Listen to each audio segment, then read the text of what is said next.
Hillary and Bernie were back in the headlines this week. Sorry, we giggle in the breaks.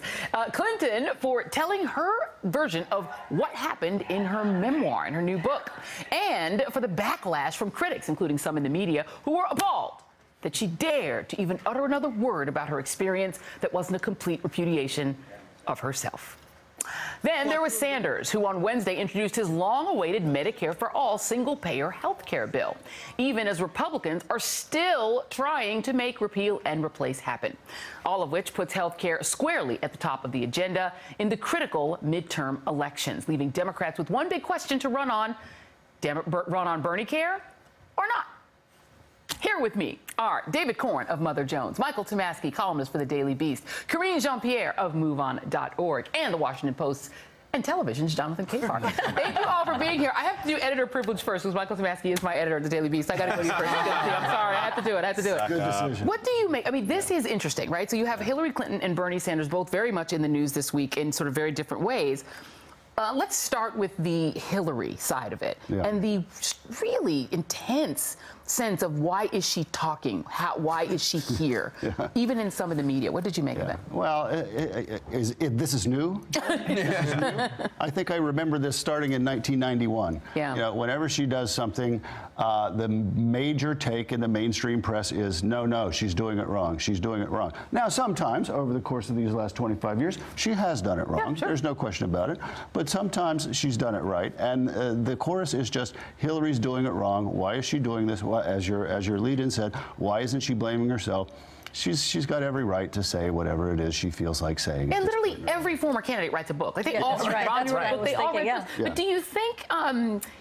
Do you think that part of it is a sense among the media that the blame is going to fall on part on us? Because the media did spend a lot of time watching Donald Trump walk around on stages, did spend a lot of time on emails, which never went anywhere as a story. I mean, is the media just simply saying, don't look at us? And is that part of what this is? Yeah, I think that is part of it. I mean, it's the old Hillary reflex of the media that goes back to the 1990s, but compounded by what you just said. We don't want to look, we, generally speaking, the press, don't want to look in the mirror about last year. Yeah, and Jonathan, on this question of Hillary Clinton being out there, one of the things that you'll hear people say is we don't want to go back. We don't want to go back and relitigate 2016 because we've got to look forward and look at 2018. But here is Hillary Clinton's rival for the Democratic nomination back out there, Bernie Sanders, and proposing a massive change to the healthcare system that now 2020 Democrats feel obligated to run on. So are we looking back? Are we looking forward? What's happening with that? Yes. Look, we have to look backwards. We have to read Hillary's book and get from her perspective what happened.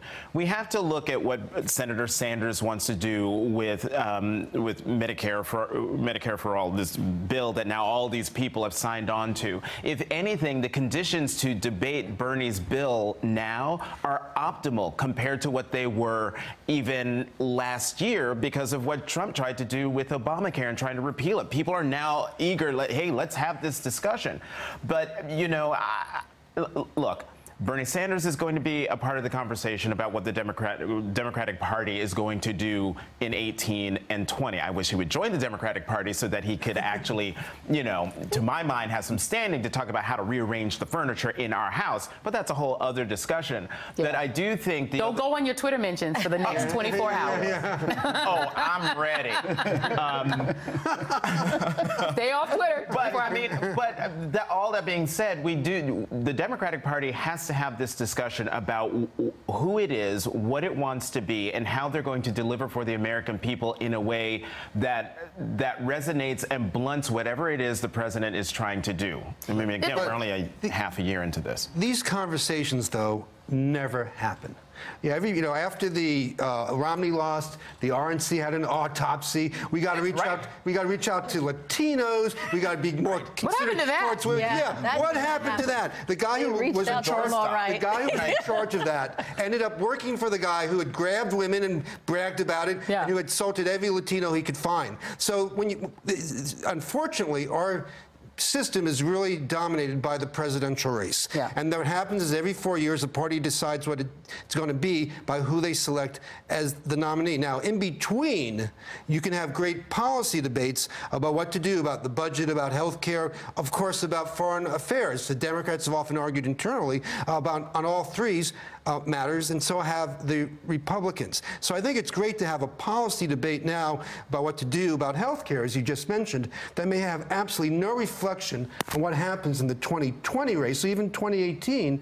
And, you know, Bernie is great to bring this up, and Hillary is great, too, to talk about, okay, what do we do? What would be a better strategy to win next time?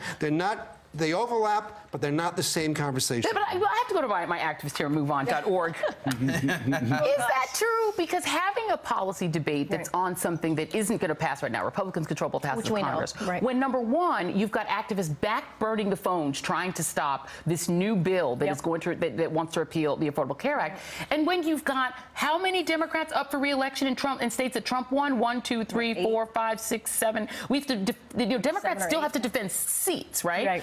And they also have to attempt to take back one house of Congress. Right. Is this a time to be doing the activism required to protect the Affordable Care Act and win a house in Congress, or is this the time to be having a policy debate that Republicans now get to preview for 3 years how they're going to attack it?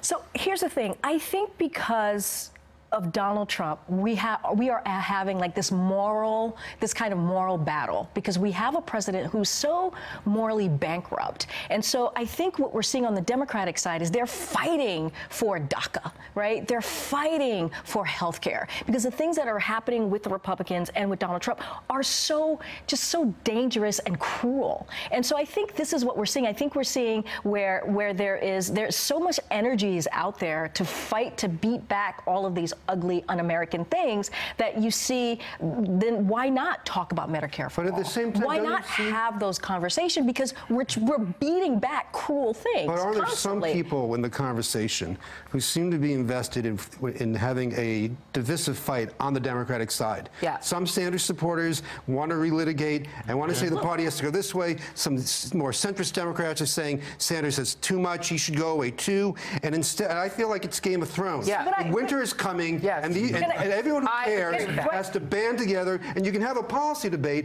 but the divisive stuff really has to be put to the side. I agree. The divisive stuff has to be put to the side, but I would say that it is not the majority of the party, because you do have people who are, if you go to Des Moines, Iowa, if you go to Detroit, Michigan, they're not talking about the battle. What they want to hear is, Democrats, what are you going to do? The party, what are you going to do for me? What are the issues? How are you going to change my life? And I think that is what voters really actually care about. I agree with that, but Michael, I have to ask you this question, because here's the challenge, and I guess this is the anxiety. Maybe just being a liberal makes you have always constant anxiety. It's part of life, right? Because you care. Because you care. It's West Indian thing too. Just constant anxiety. That's the moral issue here. But the question is, Democrats do still have a divide, right? There are still sort of two parties. There's the Bernie party and the Hillary party. They're really not merged together. And there was a question that was asked. Benji Sarlin was tweeting about this really great Vox piece that Ezra Klein wrote. So going through the challenges in trying to do health care, including the big amount of taxes you'd have to raise, taking 250 million people off their health care and putting them on this program that the government runs, and all of that. And Benji Sarlin asked the question, are the Bernie-crats going to accuse any Democrat who doesn't sign on to that whole blue plate special? Are they going to accuse them of being establishment and walk away from them the way that a percentage of Sanders supporters walked away from Hillary Clinton? Is there a risk that in 2018 you have a faction of Democrats who are so purist that if you don't sign on to that Bernie bill, you're done, and they will literally threaten the re-election of Democrats and threaten Democrats' ability to take over a House of Congress? Yes, there's no question that that's a risk. And the tone has to be set by Bernie himself. Now, I see that he has said that this is not going to be a litmus test for 2018, and it's good that he said it, but I think he needs to say it and say it and say it and say it. And it'll be more important in 2020 when the presidential candidates come up. But it's going to be very important in both elections. And look, I think on the one hand, it's great that Sanders did this. It opens up the field. It opens up space to talk about health care in a lot of different ways. And so, and they're playing offense and pleasing the base. On the other hand, what happens when the Congressional Budget Office scores this and the taxes are like through the roof? Then what happens? Very quickly, quickly, Jonathan, very quickly. Real fast. It's not enough for Senator Sanders to say this isn't a litmus test over and over again. He has to condemn the people who attack. Yeah. And that's something he has shown no willingness to do. Yeah. Well, David, Michael, and Karina will be back. Jonathan Capehart, my friend, and your natty bow tie, always looking so sharp. Thank you very much. Thanks. Appreciate you being here. And in our next hour, Alex Witt brings you the latest from a pro-Confederate rally in Richmond this morning. Charming. There's more AM Joy after the break. Hey there, I'm Chris Hayes from MSNBC. Thanks for watching MSNBC on YouTube. If you want to keep up to date with the videos we're putting out, you can click subscribe just below me or click over on this list to see lots of other great videos.